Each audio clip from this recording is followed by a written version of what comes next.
nggak ada kepikiran kalau misalnya sekarang itu reels gitu loh dalam bentuk video. Jadi dulu kontennya tuh cuma foto-foto aja kayak gitu. Dulu belum ada reels enggak? Apa sudah ya, ada? Mungkin, tapi sempet waktu kontenku juga masih awal-awal itu sempet udah ada di tengah-tengah perjalanan konten ini ya. Dan aku lihat juga interestnya kayaknya banyakan reels, jadi mulai kita masuk ke reels Instagram. Awalnya dulu cuma foto-foto aja. Berarti dulu cuma di gitu. Instagram aja ya Kak? Iya, belum ada TikTok. Instagram. Ada TikTok tapi kita juga nggak main karena Instagram aja gitu. Cuman awal-awal kayak gitu Instagram. Tapi dulu emang belum ramai TikTok atau gimana Kak? Sekarang kan udah ramai banget ya Kak? Sekarang ramai banget ya, makanya kita juga udah masuk TikTok kan. Menyesuaikan lah ya Kak ya? Masih kayak mau rame gitu loh. Oke. Dulu ngerasanya kayak Instagram aja cukup deh, ternyata nggak sih, harus main TikTok juga. Biasanya kan ada kayak anak muda sekarang tuh pengen konten tapi nunggu kameranya bagus dulu, kemudian harus persiapan segala hal gitu ya kan. Kalau Kak Safa ini ngontennya itu apa adanya dulu deh, yang penting konten soalnya itu udah hobi aku gitu ya Kak. Kalau menurut Kak Safa nih, kalau udah hobi gitu kan, kalau menurut Kak Safa ini untuk calon-calon konten kreator itu harus nunggu apa ya Kak, kameranya mumpuni dulu atau lanjut aja gitu, udah mulai aja gitu? Kalau pasti jawabannya mulai aja ya. Soalnya gimana ya, kayak mulai aja. Siapa tahu nanti kalian kan jadi tahu, oh memang kita nggak bisa memungkiri ya kalau kamera itu ada efeknya untuk konten kita. Terkhusus kalau kuliner menurutku memang ini nih, kalau bisa kameranya itu jernih gitu ya. Oke, yang mumpuni lah. Iya, karena kan kita biasanya ngeliatin detail produk, terus teksturnya gitu. Jadi memang harus yang bisa menampilkan produk itu secara jernih kayak gitu. Tapi kalau aku sih, kan kita kan jadi content creator kan banyak ya, ada yang mau jadi foodies, ada yang mau jadi apa guys, stylist gitu ya. Beauty vlogger. Terus kalian nge-review make up gitu, sebenarnya nggak perlu yang harus bagus, yang harus keluaran terbaru, mulai aja dulu. Oke, meskipun nggak terlalu memadai ya, intinya mulai aja gitu ya. Yang penting ada niatnya, ya udah gas aja gitu ya Kak berarti. Karena siapa tahu di tengah-tengah ada kesempatan nanti dapat tawaran gitu. Banyak yang nggak disangka deh dalam kalian tuh menyusun sebuah konten tuh, nanti banyak kesempatan yang terbuka. Oke, jadi yang penting seadanya dulu, yang penting udah ada niatan buat konten, ya udah mulai aja gitu. Barangkali di sini ada yang ini, yang udah ada niatan konten. Pengen sebenarnya Kak. Tapi biasanya itu ada orang yang pengen konten, cuman dia itu belum tahu passionnya itu di mana, jadi bingung mau konten apa kayak gitu Kak. Oh gitu. Sebenarnya ini sih mikirnya nggak usah terlalu dibawa ribet ya, sesederhana sebenarnya apa yang kamu suka gitu. Kalau cowok-cowok kan kadang suka motor, biasanya suka guys, karena selain motor kalau cowok itu kamera, game. Ada juga yang kamera ya, nge-game, terus ada juga yang outfit gitu, nunjukin outfit kan. Sebenarnya banyak sih sebenarnya yang bisa dikulik dari hobi kalian secara mendasar ya. Dari hobi aja udah kan pasti tahu ya kalau hobinya. Kalau udah kuliah kan biasanya tahu aku tuh sukanya apa, itu aja. Tergantung dari hobinya juga, tergantung dari kemauannya, pengen di konsep kayak apa kontennya gitu. Karena kalau kita udah mulai konten dari hobi kita ya, misalnya konten itu jalan, nanti itu seterusnya bakal enak. Kalian bisa kayak ngerakin konten kalian ini kemana. Misalnya kalian suka banget nih sama outfit, jadi kalian nggak terbeban gitu loh, hari ini mau bikin ide konten apa ya, hari ini bikin ide konten apa ya gitu. Misalnya nih aku kan suka sama kuliner ya, jadi hari ini tuh kayak pingin ngonten ini deh, hidden gem gitu, cari aja. Terus mau ngonten kalau kuliner, makanan terpedas di Lumajang gitu ya, dikreasikannya tuh nanti kita nggak terbeban gitu kalau ke sesuatu yang kita suka. Karena kan dari awal emang udah suka, jadi nggak akan terbebani dari hal-hal itu gitu ya Kak. Jadi diri sendiri. Berarti Kak Safa dari dulu kalau konten itu sudah fokus di makanan gitu ya, nggak pernah terselipkan konten-konten apa gitu Kak selain makanan? Selama ini sih enggak sih. Kalau misalnya aku bikin konten di Instagram pribadi aku juga masih ada bahas kulinerannya juga gitu. Jadi dari dulu nggak yang keluar dari lingkaran itu. Nah, kan sekarang kan udah membludak ya kayak yang namanya konten kreator itu ya kayak entah itu yang sudah dari dulu ataupun karena orang-orang sudah tahu oh ternyata konten hasilnya lumayan juga. Jadi dari situ orang-orang terdorong pengen konten gitu ya kayak. Nah, menurut Kak Safa untuk sekarang kalau pengen mau nyebur ke dunia itu masih potensial nggak Kak? Ya potensi banget ya. Kalau misalnya dibilang banyak, kalau di Lumajang sebenarnya enggak sih. Kalau kalian bandingin ya sama kota-kota besar, di sini tuh masih terhitung sedikit. Jadi dan ini tuh sesuatu yang nggak bisa diukur gitu loh. Kayak misalnya kayak udah full deh, kayaknya nggak bisa deh kita bersinar gitu ya. Iya. Enggak, kalau misalnya jadi content creator kayaknya nggak habis sih masanya. Kalian bisa dapetin audiens kalian itu banyak banget karena semuanya kan udah main sosmed. Iya. Ada yang anak SD, nanti kan anak SD bakal jadi anak SMP, itu bisa jadi audiens kalian. Jadi jangan kayak berpikir kita yang udah followersnya banyak gitu, jadi kalian minder nggak mulai-mulai gitu. Mulai aja, karena pasti ada yang suka konten kalian gitu, siapapun itu. Oke, jadi yang penting optimis aja gitu ya Kak. Kalau mau menjalankan sesuatu optimis aja, pasti nanti ada jalannya tersendiri gitu ya Kak. Kayak gitu. Dulu Kak Safa waktu pertama kali ngonten nih Kak, ataupun waktu bikin-bikin konten itu ada nggak terinspirasi oleh seseorang atau food vlogger lainnya gitu? Aku pengen ngekonsep kontenku kayak ini aja gitu. Banyak sih sebenarnya, banyak banget. Kita juga sampai sekarang juga banyak banget belajar sama teman-teman kreator di luar sana ya. Kalau misalnya paling aku inget sih waktu aku awal mulai ngonten itu dulu terinspirasi sama akun Malang Foodies yang ada di Malang. Terus kalau Malang Foodies juga dulu tuh cuma foto-foto doang, jadi makanya aku ngikutin dia. Oh, jadi upnya yang foto-foto aja gitu Kak? Karena dulu memang foto aja sih di Instagram. Terus dia itu kualitasnya juga udah bagus gitu fotonya, jadi memang standarku itu ngikutin dia. Jadi gimana caranya fotoku tuh bisa bagus juga gitu. Jadi ngikutin apa ya, terinspirasi oleh si Malang Foodies ini tadi. Iya. Selain Malang Foodies Kak, ada lagi nggak? Banyak sih teman-teman kreator, banyak lah, semuanya itu adalah ini apa namanya menjadi semangat kita untuk belajar.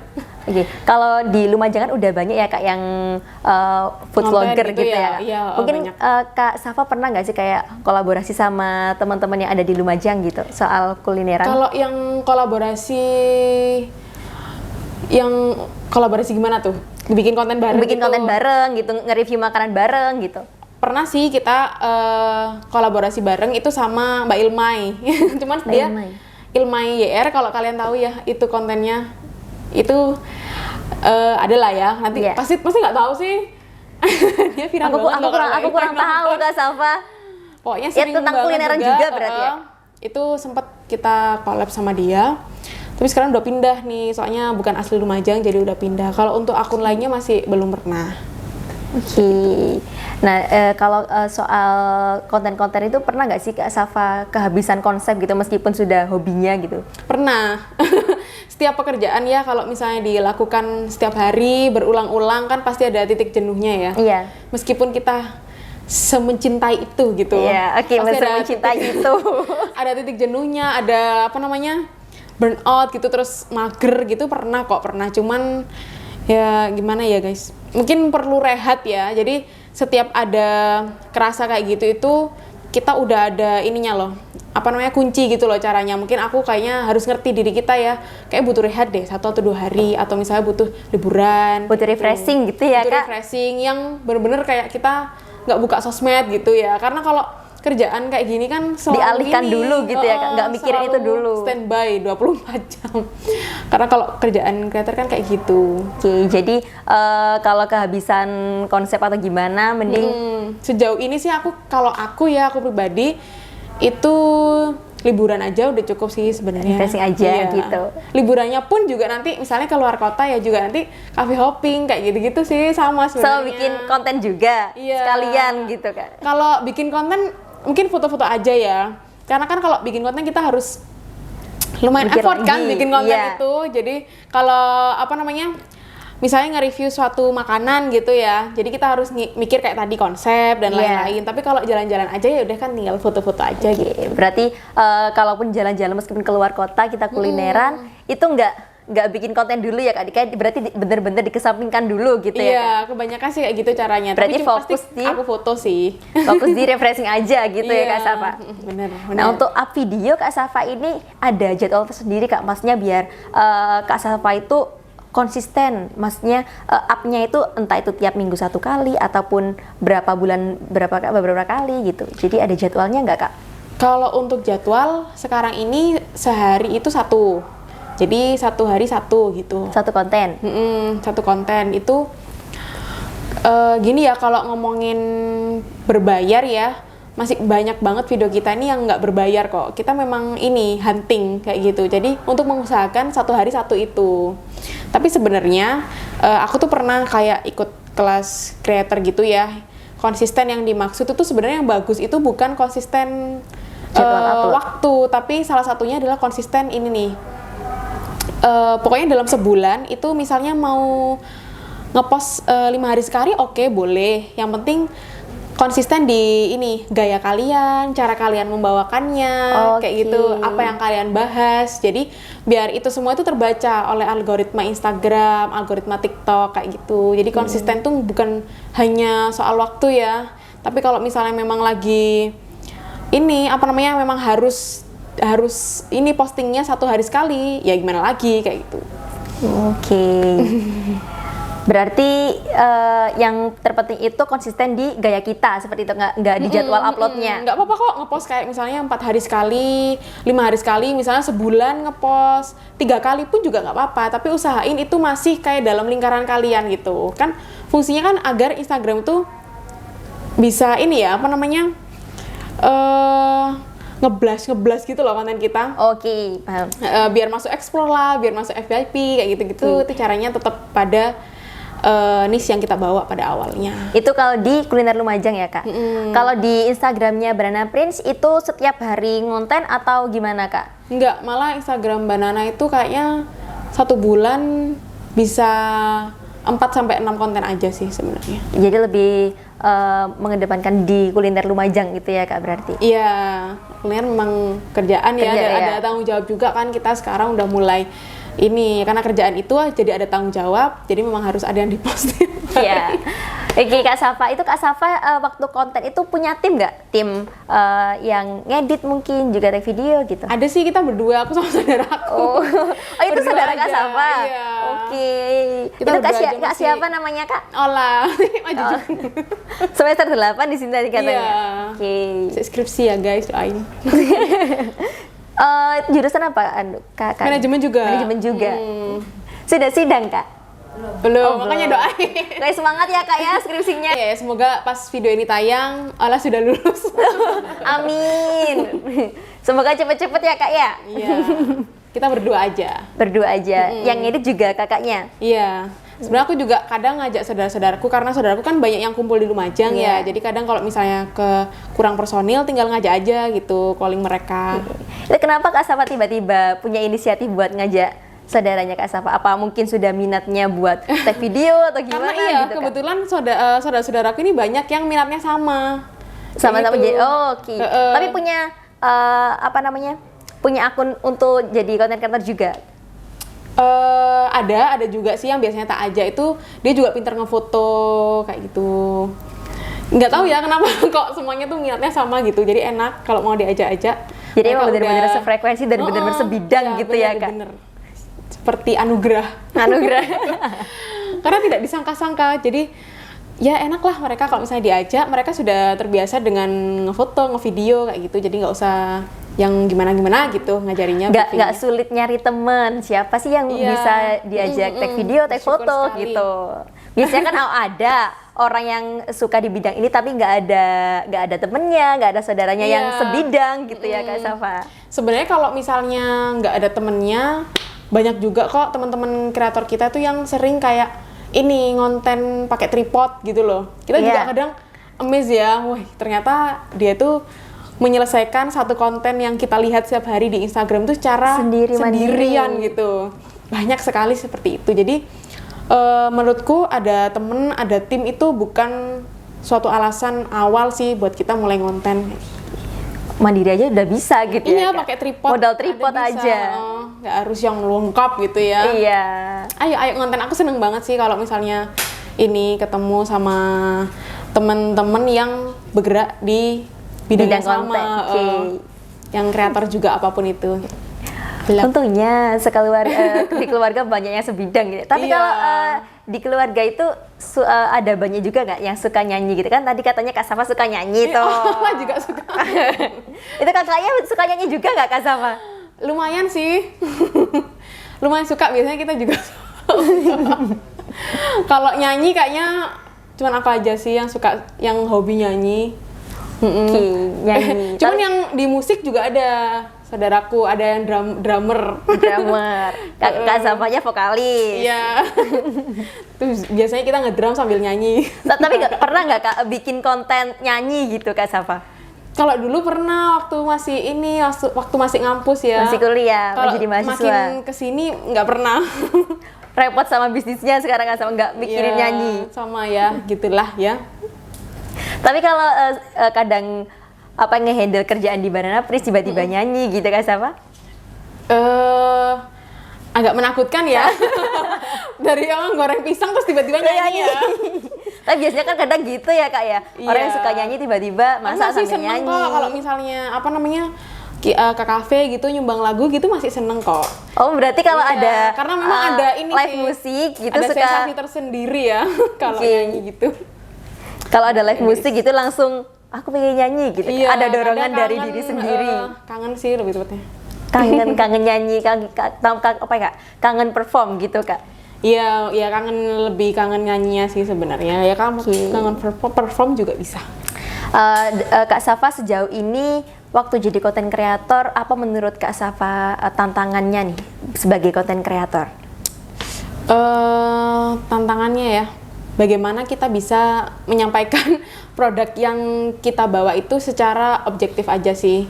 Soalnya kan kalau misalnya ngomong enak nanti banyak ya, enak menurut kamu, menurut aku Iya. kan beda ya, setiap orang kan beda. Jadi tantangannya tuh, kita tuh biasanya kalau abis konten, aku inget-inget tuh rasanya kayak gimana. Biasanya kita catat juga, jadi biar nggak lupa. Karena kan besoknya kita juga konten lagi. Ya, konten yang lain. Yang rasa ini daripada lupa, nanti waktu editing nggak terlalu objektif atau jelasin rasanya masih kayak meraba-raba kan nggak enak ya. Iya. Jadi kayak ngawur gitu kan kesannya. Jadi dicatat kayak gitu. Jadi kalau tantangannya itu cara ngatasinnya ya dicatat itu tadi ya Kak, biar inget rasanya kayak gimana, kemudian teksturnya kayak gimana gitu. Biar nggak keselip sama reviewan yang selanjutnya gitu ya Kak. Biar nggak lupa gitu loh. Oke. Jadi emang nggak asal sebut rasanya kayak gimana, kalau misal enak ya enak yang kayak gimana gitu ya Kak. Kita lebih biasanya aku tuh strugglingnya di situ, kayak teksturnya tuh kayak gimana. Kadang juga nggak jarang kok kerasa kayak kok lumayan kenceng ya, misalnya jahenya atau gimana, itu langsung kita tanyain juga ke penjualnya. Itu make sure ini beneran nggak ada yang kita rasa gini. Gitu sih. Lumayan ini ya, lumayan mengulik. Jadi kalau dulu kan hobi aja kan tinggal makan ya, terus Iya. kayak bilang enak, terus ini kayaknya kurang deh, ini kurang medok deh, mungkin gitu-gitu aja cukup ya. Tapi kalau misalnya untuk membawakan sebuah konten, kalau bisa kita itu bener-bener bisa menyampaikan teksturnya itu nyampe gitu ke followers yang lihat video kita secara jelas. Oke, misalkan Kak Safa ini pernah mereview makanan, kemudian makanannya itu kurang pas di lidah kita itu Kak. Itu gimana cara menyampaikan saat kita Kak voice over di video gitu Kak. Jadi biar nggak berlebihan juga kita Sebenarnya ini menilainya. pertanyaan umum ya, pasti kalau ketemu Iya. orang tuh selalu pertanyaan seperti itu. Kembali lagi ke ini sih, karena kan tadi kita maunya menyampaikan ini tuh secara objektif ya, secara teksturnya dia, rasanya dia. Kalau aku pribadi sebenarnya aku kurang suka rasanya terlalu manis gitu, aku kurang suka. Tapi kan ada orang yang suka banget. Iya, Jadi tergantung dijelasin aja di video kalau memang ini tuh rasanya manis yang kayaknya cocok nih buat para sweet tooth yang memang benar-benar suka rasa manis. Oh, Kayak gitu. iya. Nah, jadi yang nonton tuh Bener-bener bisa dijelaskan. ngira-ngira, oh kayaknya aku Nggak terlalu suka aku bukan sweet manis. tooth sih, kayaknya ini terlalu manis deh buat aku. Terus nanti juga aku nggak jarang kok kasih tips-tips kalau misalnya kalian tuh ngerasa kalian tuh kurang suka manis, bisa juga nih kayak request less sugar aja, karena kalau less sugar itu jadi rasanya pas menurutku gitu. Oke, jadi diterangin buat yang nonton biar paham gitu rasanya gimana. Jadi kan orang kadang mikir masa iya sih enak semua gitu kan Kak, kalau nggak bener-bener dicerna kalimatnya gitu kan Iya. Kak. Ya aku juga harap yang nonton juga pelan-pelan sih ngelihat videonya, jadi nggak langsung yang menyimpulkan kalau aku tuh bilang enak mak. Soalnya lumayan jarang sih kayak misalnya langsung enak gitu ya. Iya. Jadi aku sebutin dulu teksturnya, rasanya, terus gimana dia bumbu-bumbunya, baru nanti kalau Iya. menurutku enak, aku pasti bilang enak. Berarti bener ya kata Kak Safa, kalau bikin konten itu sesuaiin dengan hobi kita aja kan, dari situ Kak Safa bisa Iya. nilai kayak gimana, enaknya itu kayak gimana gitu kan. Kan Iya, kalau misal benar-benar. aku tiba-tiba jadi konten vlogger ini Kak ya, konten vlogger food Foodies, vlogger, oke. tapi nggak tahu rasanya yang enak itu kayak gimana kan nggak bisa jelasin gitu kan. Iya, sebenarnya ya udah jelasin aja kamu ngerasain itu kayak gimana gitu. Kamu ngerasain ini tuh gimana? Apakah dia terlalu asem kah? Terlalu ringan kah? Atau terlalu berat gitu? Krimnya misalnya dessert gitu ya. Sesederhana itu sih. Sederhana itu. Sesederhana itu. Maksudnya untuk awalnya ya mencoba Iya. mengonten, jadi yang jangan dibayangin terlalu berat gitu. Ya, tapi emang harus sesuai minat gitu sih Kak ya, sesuai Iya, hobi. aku juga nggak jarang kok di dalam satu konten tuh kayak jelasin selera aku tuh kayak gimana gitu. Sebagian yang udah followers lama pasti tahu sih kalau aku tuh sukanya tuh yang rasa medok, asin, gurih sebenarnya. Jadi Iya. biasanya kalau misalnya nge-review yang lingkaran 3 ini, baru aku jelasin dan baru aku bilang enak. Jadi enakku tuh memang asin, gurih kayak gitu. Jadi emang nggak terlalu suka yang manis-manis gitu Kak Safa. Bener. Kak Safa tentunya kan kalau jadi konten kreator itu pernah yang namanya dapat hate comment gitu ya Kak Safa. Iya. Itu gimana Kak Safa cara meresponnya ataupun bahkan nggak direspon ya abaikan aja gitu, menurut Kak Safa itu gimana? Kalau aku sih ya, bahkan aku pernah menerima hate, tidak hanya comments, Tapi? di dunia nyata juga pernah. Oke. Ya, untuk sepanjang konten ya. Kalau kita ini sih, kalau kita udah, kan kita yang ngerasain konten setiap hari ya. Jadi mungkin kita bisa bedain ya mana memang kritik dan mana hate comment. Kalau misalnya udah kerasa cuman dia ngetik Kritik aja aja. gitu ya nggak usah dipeduliin. Tapi kalau misalnya memang dia tuh bener-bener kritik untuk kita membangun ke depannya, bisa disampaikan langsung aja kayak gitu. Oke. Jadi kalau ngeritik gue itu emang bener-bener bisa membangun kita gitu ya, lebih apa ya Kak ya, bisa ningkatin kualitas dari apa ya Kak, misal dia ngeritik tentang kita kontennya itu gimana, kita bisa membangunnya lebih baik lagi seperti itu kan Kak. Tapi beda lagi kalau hate comment gitu ya Kak ya. Kerasa kok, nanti pasti kerasa lah dia tuh kayak asal ketik atau memang kasih masukan gitu. Oke, jadi dari jam terbang gitu ya Kak, udah bisa membedakan mana kritiknya, mana kritikan, mana Iya, hate comment ya, gitu Kak mungkin kayak Safa. gitu ya. Tapi kalau dapet hate comment ya jangan terlalu langsung OVT dan langsung kepingin nggak ngonten lagi ya, karena ya kita nggak boleh memberikan energi kita untuk orang-orang yang ngetik cuma 5 menit gitu loh. Dia tuh kan cuma Oke. asal ngetik kan, Iya. 1 menit tapi langsung menghancurkan kayak kebiasaan-kebiasaan kita, semangat-semangat kita buat konten tuh sebulan gitu ya. Iya. Kan nggak sebanding sebenarnya. Jadi ya udahlah, hirauin aja. Kalau memang harus dihapus pun hapus aja, aja. karena kan itu hak-hak kita ya, akun-akun kalian juga. Beda kebayang-kebayang juga gitu kan Kak Safa. Oke, jadi menurut Kak Safa, Kak Safa bisa memberikan tips dan trik nih Kak, supaya jadi konten kreator yang bisa hype kayak Kak Safa sekarang gitu. Aduh. Tips dan trik buat teman-teman Yang yang mau mulai kali mau ya. memulai seperti itu. Tipsnya sebenarnya kita udah bahas sih selama podcast ya. Yang pertama itu kalian harus kalau bisa milih kontennya tuh yang sesuai dengan hobi kalian, kesukaan kalian tuh Oke. apa, gali. Karena kalau udah suka, enak gitu loh galinya. Nggak ngerasa Terus, terbebani nggak gitu ngerasa ya, terbebani, Kak? terus kalian bisa explore banget di dunia kalian. Apalagi Betul. kalau udah jalan kan seneng ya kita masuk ke dalam dunia yang kita tuh suka gitu. Iya. Apapun di dalamnya capek juga nggak kerasa. Seneng ya, seneng malah seneng banget ya ketemu Ngejalannya. dan nggak jarang ketemu sama orang-orang yang Sefrekuensi juga gitu. yang satu sukanya tuh barengan gitu, satu hal ini. Terus yang kedua adalah jadi diri kita sendiri kayak gitu. Yang ketiga konsisten, itu aja sih. Konsisten. Ya, Itu Kak, tips dan triknya buat teman-teman yang mau memulai benar. memulai jadi konten kreator gitu ya Kak ya. Kayak tadi udah dijelasin mulai dari Kak Safa ini jadi mahasiswa di ITB Widya Agama Lumajang itu seperti apa, kemudian kesibukan Kak Safa setelah lulus dari ITB Widya Agama Lumajang seperti apa, sampai jadi punya bisnis waktu kuliah, kemudian lanjut jadi konten kreator juga. Nah, itu tadi sudah dijelaskan mulai dari awal sampai akhir dan seru banget ngobrol sama Kak Safa. Saya mengucapkan terima kasih banget buat Kak Safa sudah meluangkan waktunya ya. Semoga teman-teman yang nonton juga ya. semoga teman-teman yang nonton bisa terinspirasi dari kisahnya Kak Safa. Mungkin itu tadi yang bisa kami sampaikan dalam podcast kali ini. Kalau teman-teman suka bisa like, comment, share dan juga subscribe YouTube kita. Saya Nafilsa Delavana pamit undur diri. Terima kasih. Wassalamualaikum warahmatullahi wabarakatuh.